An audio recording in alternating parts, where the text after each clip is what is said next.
ትልቁና የሰው ልጅ ተሳካለት የሚያስብለው ትልቅ ርዕስ ነው የተሰጠው።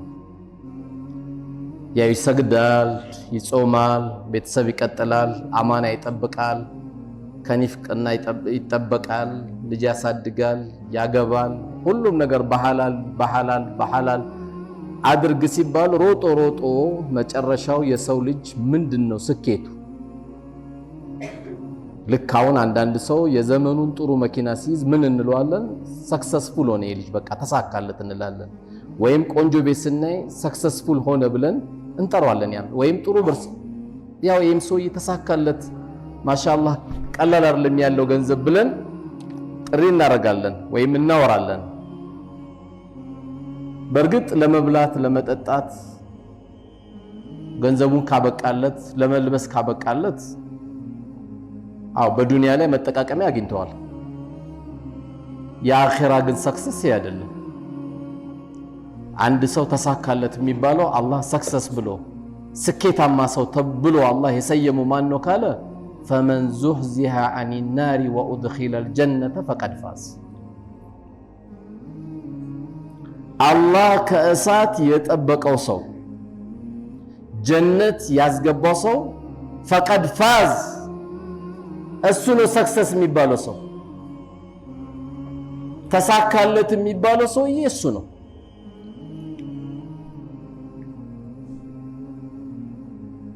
እንጂ ጥሩ ገንዘብ ብቻ ስላገኘ ሰክሰስ አይባልም። አላህ ይጠብቀንና አንዳንዴም ጥሩ ገንዘብም ሰጥቶ ማታ 7 አይነት 9 አይነት ኪኒን ሊያስውጥ ይችላል። ምትቆጥሮ ቆንጆ 13 ቦታ አካውንት ይኖርሃል፣ ነገር ግን 7 አይነት 9 አይነት ኪኒን እንድትውጥ ያደርጋል። ይሄ ከምግብ በኋላ፣ ይሄ ከምግብ በፊት፣ ይሄ ከእንቅልፍ በፊት፣ ይሄ ከእንቅልፍ በኋላ፣ ይሄ ለሊት 9 ሰዓት እየተባለ ይመጣል። ያው ሰክሰስ አይደለም። በትክክለኛ ግን አንድ ሰው ተሳካለ ከተባለ ልክ አሁን አሸረቱል ሙበሽሪን ሲባል ሰክሰስ ናቸው። 10 ጀነት የተመሰከረላቸው ሰሃቦች ሲባሉ በቃ ሰክሰስ ናቸው። አቡበከር ሲባል፣ ዑመር ሲባል፣ ዑስማን ሲባል፣ አልይ ሲባል፣ ጠልሃ ሲባል፣ ሰዓድ ሲባል፣ አብዱራህማን ኢብኑ አውፍ ሲባል እነዚህ ሲጠሩ በቃ ባለ ሰክሰስ ናቸው። አኺራን ዱንያን ነግደውት ሄደዋል። በደንብ አድርገው ለአላህ ቤት ቆመዋል። ተውሂዱ የበላይ እንዲሆን የአላህ ብቸኝነት የበላይ እንዲሆን ታግለዋል። ነፍሳቸውንም ገንዘባቸውንም ሰጠዋል። ሰክሰስፉል ሆነው ዱንያን ለቀው ሄደዋል። ይህ ማለት ግን ከዱንያ እንሽሽ ማለት አይደለም። ወላ ተንሳ ነሲበከ ሚነ ዱንያ ነው አላህ። የዱንያ ጣዕም አትርሳ። ሀብታም ለመሆን ለማደግ፣ ለመለወጥ፣ ቤተሰብ ህይወታቸውን ለመለወጥ፣ ትዳርን ለመለወጥ፣ ለማግባት፣ ልጆቼ የተሻለ እንዲበሉ የተሻለ እንዲማሩ ማድረግ ችግር የለውም። ግን አላህ ምን አለ? ወላ ተንሳ ነሲበከ ሚነ ዱንያ ወአሕሲን ከማ አሕሰነ አላሁ ኢለይክ። ልክ ለነዚህ እንደተጨነቀው ሁሉ ደግሞ አለ ወአሕሲን ከማ አሕሰነ አላሁ ኢለይክ። አላህ አንተ ጋር የሚያምረውን ነገር እንደሰጠ ሁሉ አንተ መልካም ነገር ደግሞ ስራበት። የተሰበሩ ልቦች ካሉ ትጠግናለህ። የተቸገሩ ሰዎች ካሉ ትጠግናለህ። ይሄ ነው ትክክለኛ ሰክሰስ ብሎ አላህ የጠራው ይሄ ነው። ይሄ ሰክሰስ የተባለው ትክክለኛ ታድሏል ለቀቀበት ብለን እንደምናረጋው አንድም ሰው ትክክለኛ የሚያጓጓ ነገር የተነገረው ሰክሰስፉል ነው ብንለው በቃ አሁን ቢላል ኮቴን ጀነቱ ሰማው ሲሉ ረሱል አለይሂ ሰላቱ ወሰለም ሰለዋቱላሂ ወሰላሙ ዐለይሂ ያጓጓል። በዱንያ ላይ 4ቱ ጀነት የተመሰከረላቸው ሴቶች ተብሎ እናታችን አሲያ አላህ ስራውን እንደድላትና፣ መርየም አላህ ስራውን እንደድላትና፣ ፋጢማ አላህ ስራውን እንደድላትና፣ እናታችን ኸዲጃ ዲነል ኢስላምን ለዚያ በቃች እናታችን ኸዲጃ ሲባል እነዚህ ሰክሰስ ናቸው። በጣም በሚገርም ሁኔታ ጎበዝ ነጋዴ ነበሩ። የሚገርም ብር ቆጥረዋሉ። እሮባቸውም ደግሞ እሳት ሳይቀጣጠል ቤታቸው ደግሞ ለወራት ቆይተዋሉ። ግን ሰክሰስፉል ነበሩ። በሆነ ሰዓት ጥሩ ነበሩ። በጥሩ ነገራቸው ገንዘባቸውን ሰጥተዋሉ። የሌሉ ሰላት ጀግኖች ናቸው። በቤተሰብ ግንኙነት ጀግኖች ናቸው። የጀነት ሙሽራ አላህ ያደረጋቸው ያሳለፉት ስራ ተቀማጭ ስላላቸው እንኳን የአላህን ጀነት ይቀርና አንድ ሰው በዱንያ ላይ እንኳን ኤምባሲ አካባቢ መቆም አይቻልም አይደል? በዱንያ አላህ ያሳያችሁ። በዱንያ ለ30 ደቂቃ አንድ በጣም የሰፈሩ አስገራሚ ቤት ነው የሚባል ሰውዬ ጋር ብትቆም ለምንድን ነው የቆመው ተብሎ ፖሊስ ሊደወልብህ ይችላል። የአላህ ጀነት ዝም ብሎ ይገባል? ዝም ብሎ የሚወረስ ነው?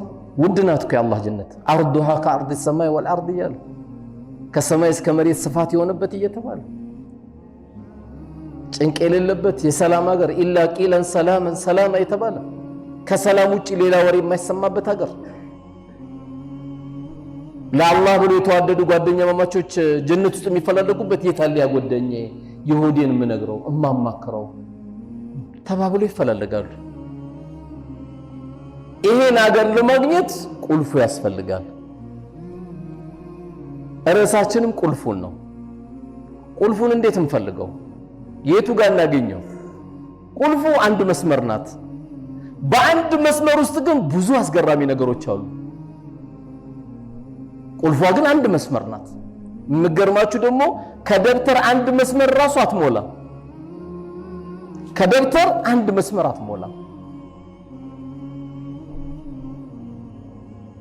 ምንድናት? ከደብተር አንድ መስመር አትሞላ። የጀነት ቁልፍ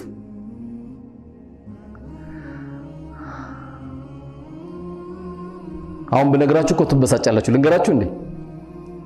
ላ ኢላሃ ኢላላህ ናት። አብሽር፣ ሌላ የለም። ላ ኢላሃ ኢላላህ ላ ማዕቡደን ቢሐቂ ኢላላህ። እችን ብቻ ውስጥ ሁሌ የምታደርገው እችን ብቻ። የጀነት ቁልፍ የሚያገኝ ሰው ካለ ከአላህ በስተቀር በእውነት የሚገዙት ጌታ የለም ብሎ በልቡ ማመን።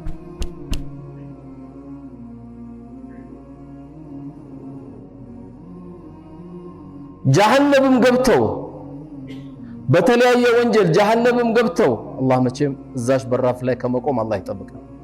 እንኳን መግባት አይደለም ጌታችን የሞቀ ሻይ ምንጠጣ ባሪያዎች አይደለንም አንችልም እኛ የጀሃነም በር ማታሳየን።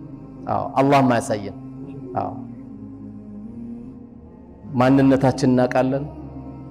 እንኳን እሱ እጥፍ ድርብ እሳትን ያዘጋጀ ጌታ ይቅርና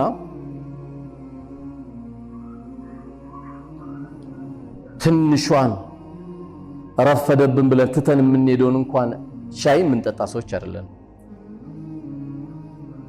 አንዳንዴ ጭንቅላት እንዴት ነው ያዘጋጀው አላህ Subhanahu Wa Ta'ala ትላለህ። ካቱም እሱ ራሱ ደካማነታችን ነግሮናል። والله يريد أن يتوب عليكم ጌታችሁ እናንተን ይቅር ማለት ይፈልጋል። ويريد الذين يتبعون الشهوات أن تميلوا ميلا عظيما እነዛ ግን ስሜታቸውን የሚከተሉ ሰዎች መዘንበልን ይዘነበላሉ አለ። አላህ ለእናንተ ይቅር ሊላችሁ ይፈልጋል። ራሱ ነው እኮ የሚነግረን። ለምን ስትለው ራሱ መልሱ ይነግራል።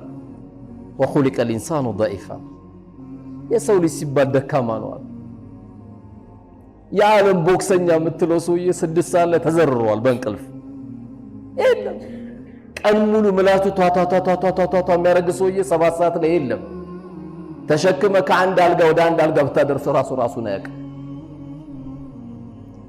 ዓለም ከኔ በላይ የለም ብላ ብትጨው ትራምፕ አሁን ቢያስቸግር ዓለምን ቢበጠብጡ የተለያየ ነገር ቢናገር የለም። የሆነ ሰዓት ላይ ኃይለኛ እንቅልፍ ይወስደዋል። ርቦት ደግሞ ሲሯሯጥ ታየዋለህ። وخلق الإنسان ضعيفا ካልበላን የምናስቸግር ካልተኛን የምንነጫነጭ ካልጠጣን ጥማት የሚያቃጥለን ሰዎች